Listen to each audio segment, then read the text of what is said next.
Chapter 3, Washington. We definitely weren't at school anymore. The air was cool and it was raining a little. I shivered. My feet were freezing. Oh, man, I said, looking down at my new tennis shoes. I was standing in a very muddy puddle. I bent my knees and jumped out of the mud. I landed in a pile of trash. Oh, man, I said again, looking down at my shoes. I should have worn boots. The whole street was made of dirt and mud and little pools of greenish, goopy water. And where there wasn't mud there was garbage. Are you sure we're in the right place? I asked Jacob. Jacob checked the computer. He shook it and pressed a button. The computer seems to be working all right, he said. Then he looked around and added, maybe there are a few other glitches that Mr. C didn't mention? Quote, like maybe it doesn't work? Zach said. Let's find Bo and get out of here. Suddenly Zach plugged his nose and said loudly, Pei-ew. What does that smell? Quote, it's not me, Jacob said.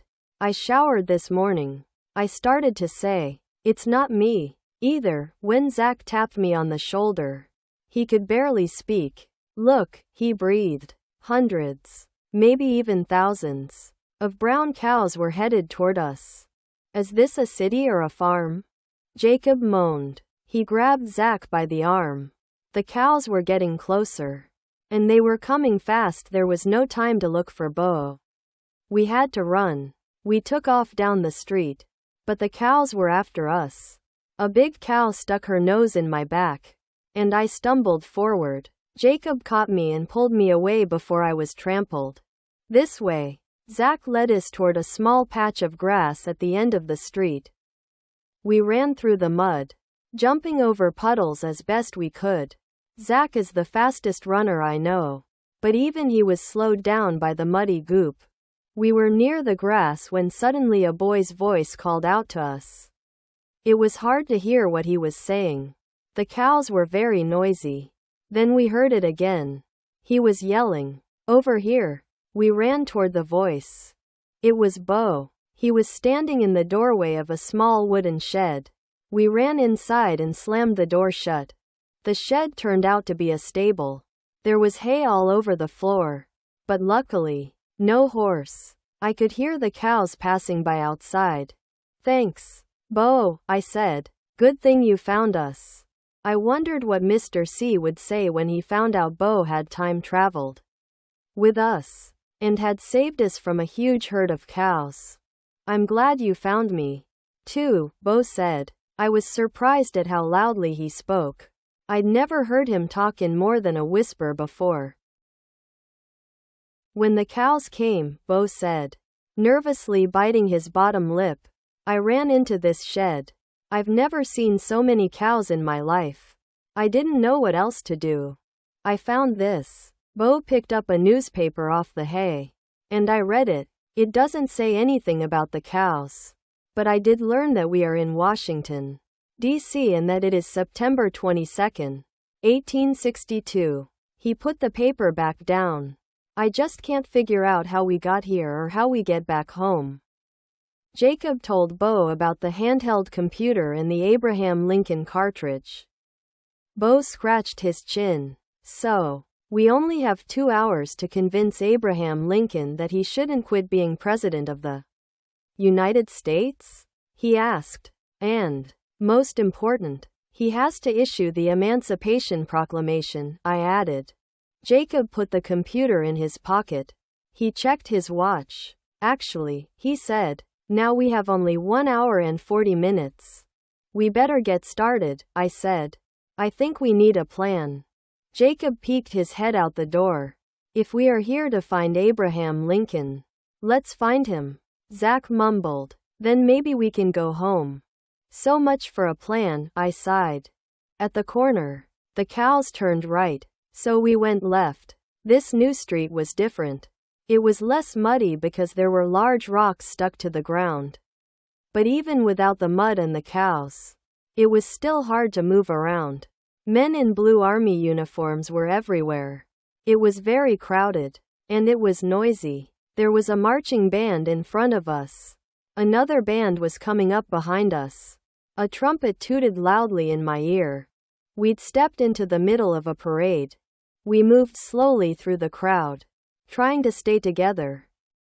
"We're wasting time," I shouted into Jacob's ear. "Where are we going?" Quote, "To see the president," he shouted back at me. He pointed up at a street sign. It read Pennsylvania Avenue. I knew that the White House was on Pennsylvania Avenue. "Good idea, Jacob," I hollered. "But where is the White House?" Quote, "I don't know," he screamed. We stopped to look around. It was hard to see very far with the crowds. Plus there were 3 hot air balloons blocking our view of the sky. "It has to be around here somewhere," Bo yelled. A newspaper boy was standing on the corner. I tugged on Jacob's shirt. "Maybe we can ask him directions," I shouted. Jacob nodded. The paper boy was wearing pants that tied around his knees and a funny flat hat. He was waving a newspaper and shouting the headline, "The Great Gorilla is a Coward." Quote, then he picked up a different newspaper and called out, "The slang-wanging stump speaker is shattered." Quote, we worked our way through the crowd to the newspaper boy. Instead of asking for directions, Zach asked, "Who are you shouting about?" Quote, "Abraham Lincoln." Of course, the paper boy answered. Zach turned to his brother. "There must be 2 Abraham Lincolns. He can't be talking about President Lincoln. Everybody loves President Lincoln. He freed the slaves." "He hasn't freed them yet," Jacob reminded his brother. "That's why we're here." The newspaper boy interrupted us. "Do you want to buy a paper? I have a few more headlines. You can have one that says, 'The mole-eyed monster is unfit to lead,' or 'The original baboon must resign.' Which one do you want?" Quote, when I was in the stable I read the article about the mole-eyed monster. Bo shook his head. It wasn't very nice. Suddenly I understood. And by the look in Zach's eyes, he got it too. There was only one Abraham Lincoln. Some newspapers were making fun of him because he was too tall and had really long arms. Other papers said he looked like a monster because he was skinny and had a big nose. But no matter how they said it, all the newspaper headlines had the same message. Abraham Lincoln should quit. We had to find him. Quickly. "Which way to the White House?" I asked the newspaper boy. "Never heard of it," the boy answered. How could he never have heard of the White House? We were standing on Pennsylvania Avenue. I asked the same question a different way.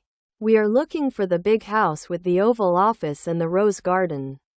It is surrounded by a big fence and protected by Secret Service agents." "Never heard of it," the boy repeated. He turned away to sell a soldier a paper. Bo scratched his chin. He was thinking hard. None of those things existed in 1862.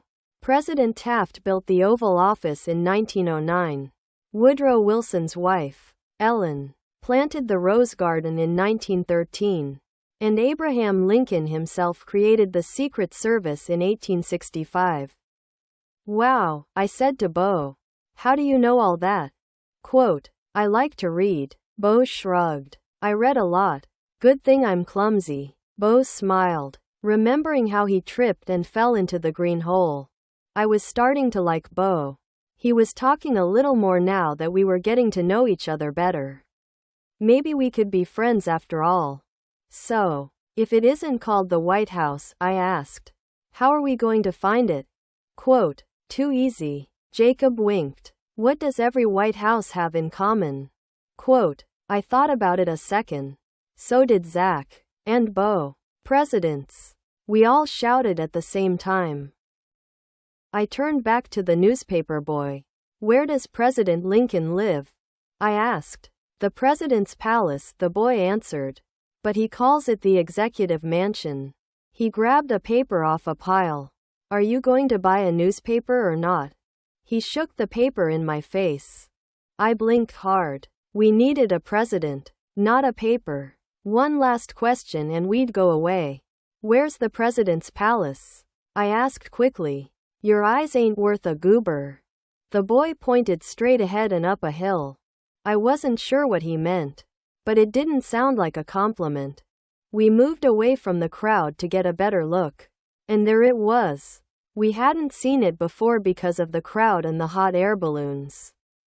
Cool, Jacob said. It looks almost exactly like the White House in our time. I waved thank you to the paperboy. He ignored me. What if Abraham Lincoln isn't home? Zach asked. I stared at him for a second. Then we took off running.